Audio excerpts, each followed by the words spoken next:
जीवन तूफानों से भरा होता है। ऐसे क्षण आते हैं जब आपके चारों ओर सब कुछ बिखर रहा होता है।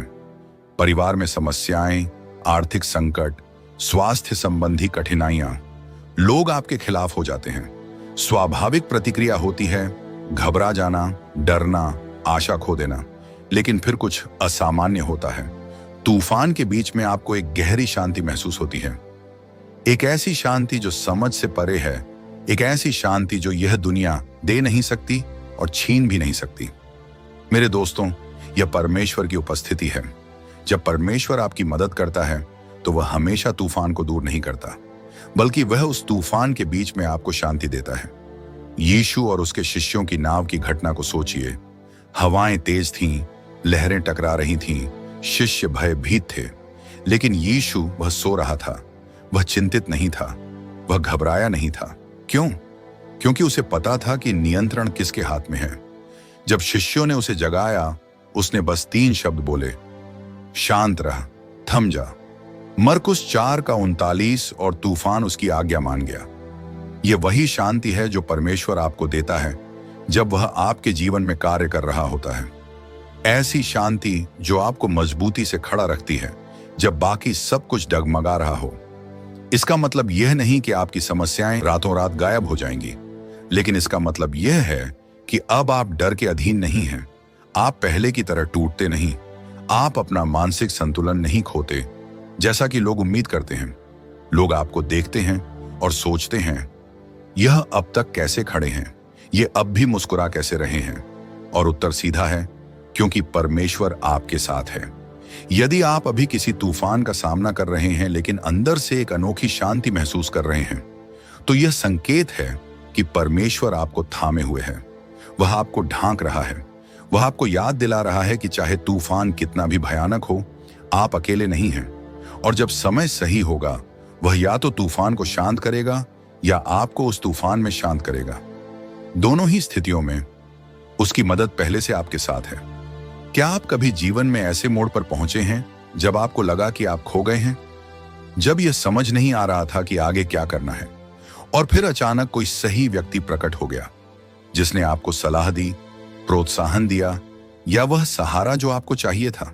शायद वह कोई मार्गदर्शक था, मित्र था, कोई अजनबी, या फिर कोई प्रवचन जो सीधे आपके दिल से बोल रहा था। यह कोई दुर्घटना नहीं थी, यह परमेश्वर था जो आपके जीवन में सही समय पर सही लोगों को भेज रहा था।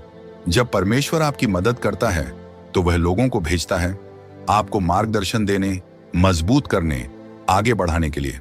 बाइबल कहती है, धर्मी के पग यहोवा की ओर से दृढ़ किए जाते हैं। भजन संहिता 27:23। इसका अर्थ यह है कि जो लोग आपसे मिलते हैं वे केवल संयोग नहीं होते, वे परमेश्वर की दिव्य योजना का हिस्सा होते हैं। रूथ और बोअज के बारे में सोचिए।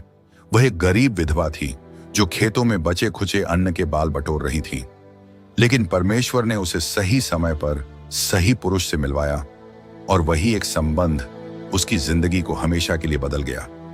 यूसुफ के बारे में सोचिए, जिसे जेल में भुला दिया गया, अपने ही भाइयों द्वारा धोखा दिया गया, लेकिन परमेश्वर ने उसे ठीक समय पर फराओ के सामने खड़ा किया, और एक ही दिन में वह कैदी से प्रधानमंत्री बन गया।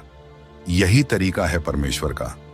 वह तब लोगों को आपके जीवन में लाता है जब उनकी सबसे अधिक आवश्यकता होती है। शायद कोई मित्र जो आपको तब प्रोत्साहित करता है जब आप हार मानने वाले होते हैं। शायद कोई बॉस जो आप में वह काबिलियत देखता है जो किसी और ने नहीं देखी। शायद कोई अजनबी जो ऐसा शब्द बोलता है जो उसी बात की पुष्टि करता है जो परमेश्वर पहले ही आपके हृदय में डाल चुका है। लेकिन यहां एक और बात भी है, कभी कभी परमेश्वर लोगों को हटाता भी है। हर कोई उस मंजिल तक आपके साथ जाने के लिए नहीं बना होता जहां परमेश्वर आपको ले जा रहा है। यदि कोई आपके जीवन से चला गया है तो उनके पीछे मत भागिए। यदि कोई मित्रता अचानक समाप्त हो गई तो उस पर भरोसा रखिए कि परमेश्वर जानता है वह क्या कर रहा है। कुछ लोग केवल एक मौसम के लिए होते हैं, लेकिन परमेश्वर हमेशा सही लोगों को भेजेगा तब जब आपको उनकी जरूरत होगी। सही लोगों से मिलना। अगर अप्रत्याशित संबंधों के माध्यम से आपके लिए दरवाजे खुले हैं तो यह एक संकेत है कि परमेश्वर पर्दे के पीछे काम कर रहा है। सही लोगों को उस स्थान पर रख रहा है ताकि वे आपकी नियति में चलने में आपकी मदद कर सकें। इसे हल्के में मत लीजिए, इसे नजरअंदाज मत कीजिए, इसे परमेश्वर के हाथ के रूप में पहचानिए जो आपको ठीक वहीं ले जा रहा है जहां आपको होना चाहिए। जीवन में ऐसे पल आते हैं जब आपको लगता है कि आपके पास देने के लिए कुछ भी नहीं बचा है। बोझ बहुत भारी होता है, दर्द बहुत गहरा होता है, बाधाएं बहुत अधिक होती हैं। आप उस बिंदु पर पहुंच जाते हैं जहां आप सोचते हैं अब मुझसे और नहीं होगा, लेकिन किसी तरह आप आगे बढ़ते रहते हैं। किसी तरह अगली सुबह आप उठते हैं और फिर से उस युद्ध का सामना करते हैं। वह किसी तरह आपकी अपनी ताकत नहीं है, वह परमेश्वर है जो आपको थामे हुए है जब आप स्वयं खड़े नहीं हो सकते।